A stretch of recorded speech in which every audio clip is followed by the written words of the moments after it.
Heroine myositis వ్యాధికి చికిత్స తీసుకోవడం కోసం ఏడాదికి పైగా సినిమాలకు విరామం ప్రకటించింది. ఈ సమయంలో చికిత్సతో పాటు దేశ విదేశాలు చుట్టి వచ్చింది. తన పుట్టినరోజు సందర్భంగా లేడీ ఓరియంటర్ కథలో రాబోతున్నట్లుగా ప్రకటించింది. తన సొంత బ్యానర్ పైనే దీన్ని నిర్మిస్తున్నారు. సినిమాలకు ఏడాది విరామం రావడంతో ఆ స్థానాన్ని ఇతర హీరోయిన్లు ఛాన్స్ కొట్టేశారు. ప్రస్తుతం సమంత సిటాడెల్ వెబ్ సిరీస్ చేస్తుంది. ఈ అమ్మడుకు 2 బంపర్ ఆఫర్లు తగిలినట్టు తెలుస్తుంది.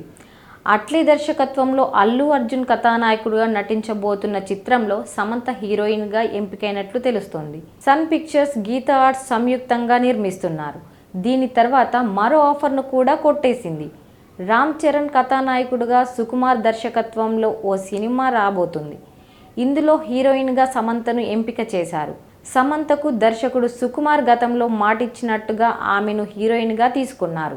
వరుసపెట్టి 2 పాన్ ఇండియా ప్రాజెక్టులో హీరోయిన్గా ఎంపికయ్యడంపై శామ్ అభిమానులు సంతోషం వ్యక్తం చేస్తున్నారు. రామ్ చరణ్, సమంత కాంబినేషన్లో వచ్చిన రంగస్థలం చిత్రం ఘన విజయం సాధించిన విషయం తెలిసిందే. మరోసారి వీరి కాంబినేషన్లో రాబోతున్న సినిమా కూడా బ్లాక్ బాస్టర్గా నిలుస్తుందనే ఆశాభావాన్ని అభిమానులు వ్యక్తం చేస్తున్నారు. వరుసపెట్టి సినిమాలు చేసుకుంటూ సమంత బిజీగా ఉండబోతుందన్నమాట. చూసారు కదండి. మరిన్ని అప్డేట్స్ కోసం చూస్తూనే ఉండండి బ్రైట్ టీవీ. Thank you.